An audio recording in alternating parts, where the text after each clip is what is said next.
and wealthy people who get tremendous bills. I think that one thing we highlight as single payer advocates, though, is that those who truly suffer. Oh, sorry. Am I not? Can you hear me now? Okay. Sorry. So those who truly suffer because in our healthcare system, because they have terrible coverage or none at all, or disproportionately, or low income, or disproportionately people of color. When it comes to abortion, this disparity is amplified. 75% of all women and non-men seeking an abortion are low income, and people of color. Oh, sorry. Is this better? I'm not sure. Okay. Okay. Sounds really loud now. Okay. And when it comes to coverage, only half of women have abortion coverage. I can't think of any other medical procedure so routine, so fundamentally important to bodily autonomy, where the percentage of patients paying out of pocket and the percentage of patients who don't have any coverage at all that covers abortion is so uncertain. So one huge advantage of the Medicare for All bill is that it could potentially radically rectify this issue. Medicare for All could guarantee every woman and non-man in this country an abortion free at the point of service whenever they need one in their life.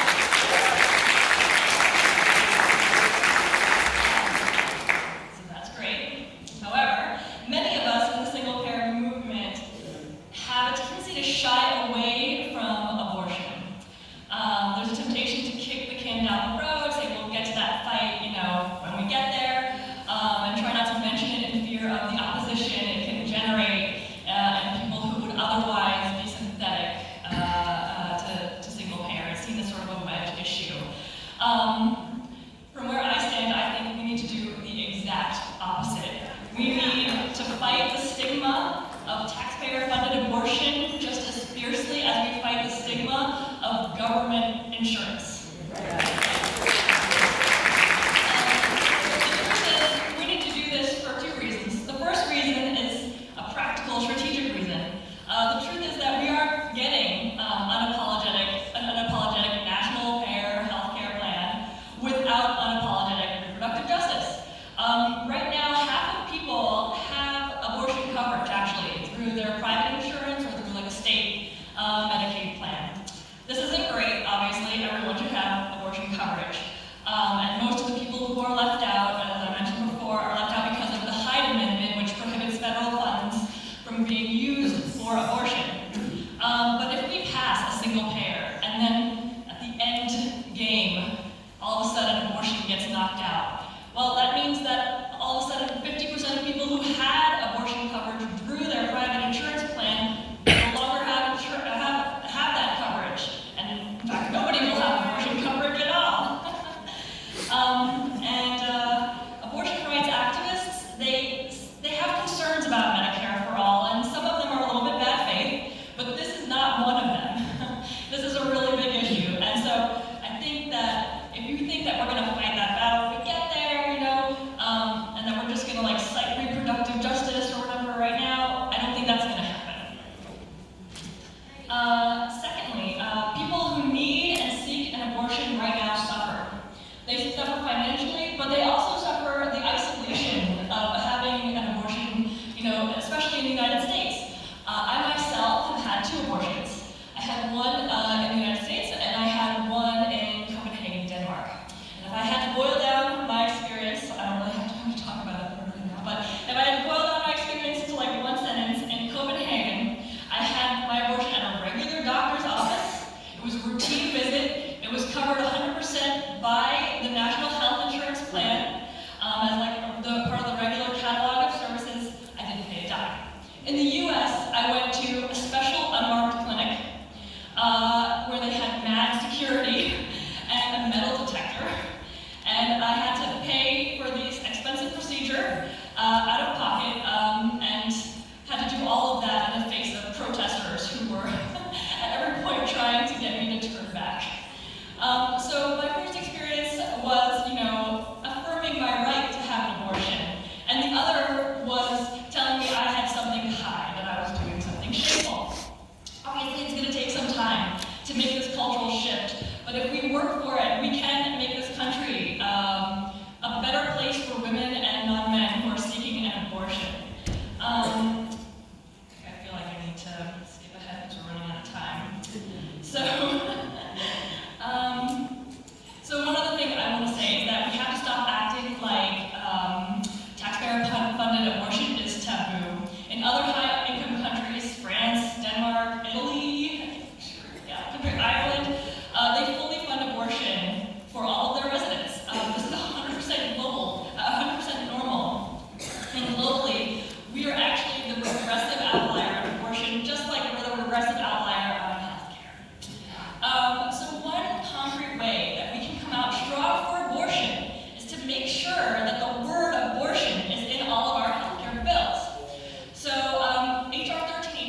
Medicare for all. He will tell us what the Medicare industry complex has in store for us. We know it's not good.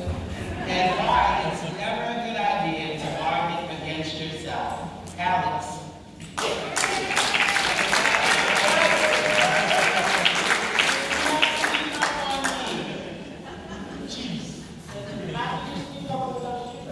Very loud. Thank you so much to everyone in the room. I want to ask everyone to actually look to your right. And I want you to see the person next to you. Because that's the person, along with yourself, who got us to where we are today. It's us who have advanced our movement to where we are. It counts across the aisle. I see it. It's just across the aisle. It's all of us. So if everyone can give ourselves a round of applause, because it's us who have done this. And I want you to look to your left. And I want you to know that that's the person, along with yourself, who is going to win Medicare for all. Because that's what we're all to do. It is us who has done this. No one helped us. There is no cavalry coming. We are the cavalry. We are the cavalry. And remember that. Remember that every time the corporate media tries to lie about what is happening now and what can happen in the future, remember that they didn't get us here. In fact, they fought us every step of the way. Why? Because the corporate media is not allied with big insurance and pharma. The corporate media is part of big insurance and pharma. When you're watching the corporate media, what are the commercials that you're seeing in between the news segments? Yeah. They are our opposition. They are the ones who are fighting us.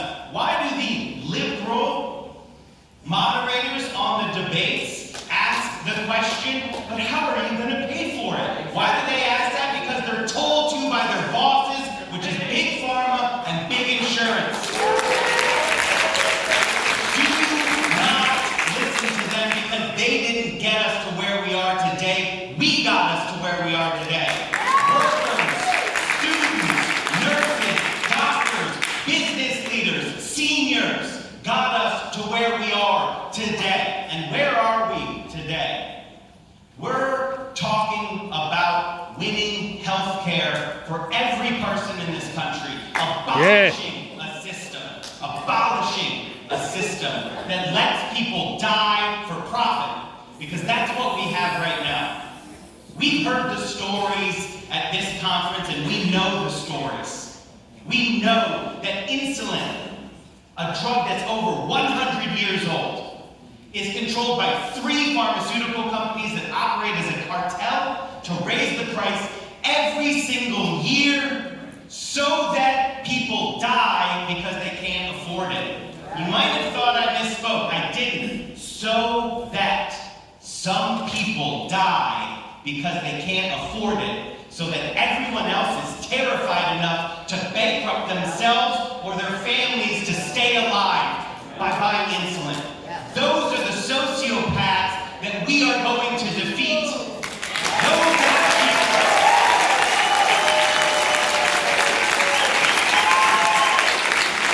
We are going to face down their $85 billion in profits last year.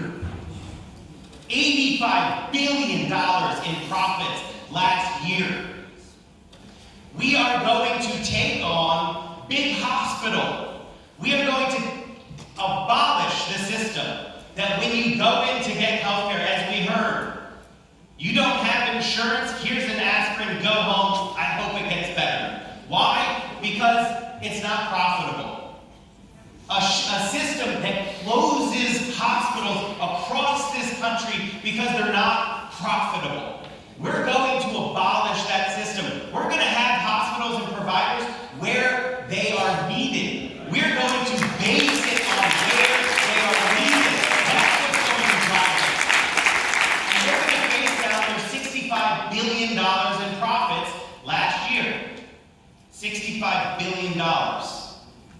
And finally, we all know the insurance companies. We all know them because we love them so much, right? Who in the room has employer-sponsored insurance or through the marketplace? Now keep your hand up if you love your insurer. Love them. Where's the love? Okay. No one loves their insurance. No one loves their insurance because it's a bunch of bureaucrats who take our money and deny our care. Simple as that. How do insurers make money? They take our premiums and deny our care. They can't make money any other way. Do you understand that? I know you do. And they're $35 billion in profits. That is what we are up against last year. But we're going to win because we're going to stay focused. We're going to remember that we got ourselves here. No one gives us anything. And we're going to understand in solidarity that people are afraid. They're afraid of losing what they have. And to be honest, we all should be. When you have sociopathic industries run by Wall Street that are willing to kill you and your family members so that they can buy another golden yacht or go to Burning Man or whatever it is that they do, we should be terrified that these people are running the country and buying the politicians to write the laws so that they continue to stay on top. Why is the media ever going to be our ally when they are partnered, part and parcel of these immoral industries? So why did I paint the picture like that? Because we know what's coming at us. We know that it is just a cavalcade of lies. And what we have to do is remember that we got ourselves here, that no one helped us, and the way we did was by clearly explaining what it is that we are going to do. We do not respond to the attacks that are focus group tested by these industries. We don't respond to them. That's when they win. They attack, and as soon as we get on the defensive, we lose. Does everyone understand that? That is how it works. So what do? We always tell the story of what we are fighting for. No premiums, no co-pays, no deductibles, adding vision, adding dental, adding hearing, adding long-term care. If you get sick, you get the care that you need. How can we afford it? How can we not afford it when the average cost of an employer-sponsored health insurance is $21,000 a year? Our system is crumbling before our eyes, and everyone knows it, which is why they are going all in. With their hundreds of billions of dollars, they're going all in to protect a system that is dissolving before us. We don't defend. We tell people about the system that we are going to build on the wreckage, the carnage that these industries have wrought.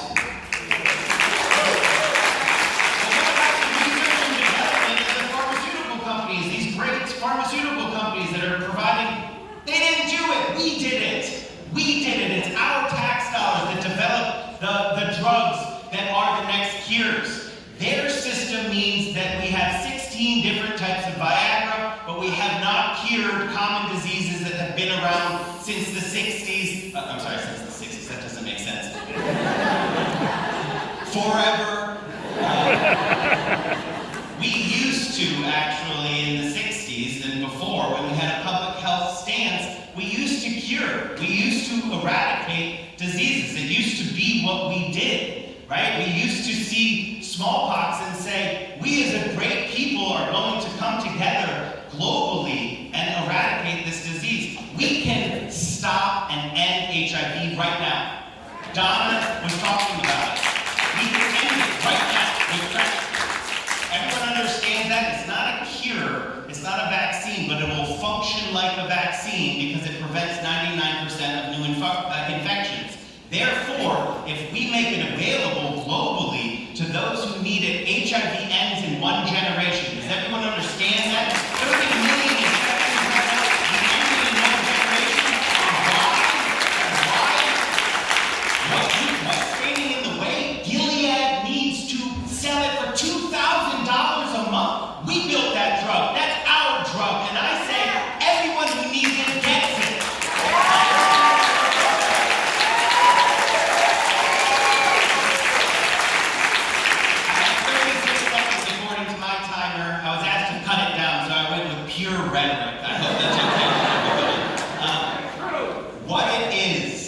is that we know what we're fighting for.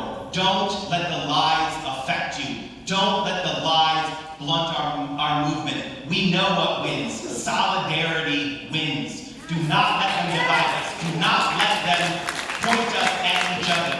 We need to build our movement in the streets. We need to raise our voices so that they cannot be ignored. We understand that the people are with us. Don't get confused when they lie about the polling. Do you support a system where you can get the care that you need from any doctor that you want? Fuck yeah, of course I do. But they're like, but what if that means that we'll kill your dog? And they're like, oh my God, look at that. Support for Medicare for all is plummeting. And you're like, that's actually not true. Everyone supports the system that we're building. Just go out and talk to people and they're with us. In conclusion, we got ourselves here. The person on your right and you, that's who did it. We did it. No one anywhere helped us. Politicians didn't get us here. We got us here. Look to the left. That's the person you're going to be celebrating with when we defeat big insurance, when we defeat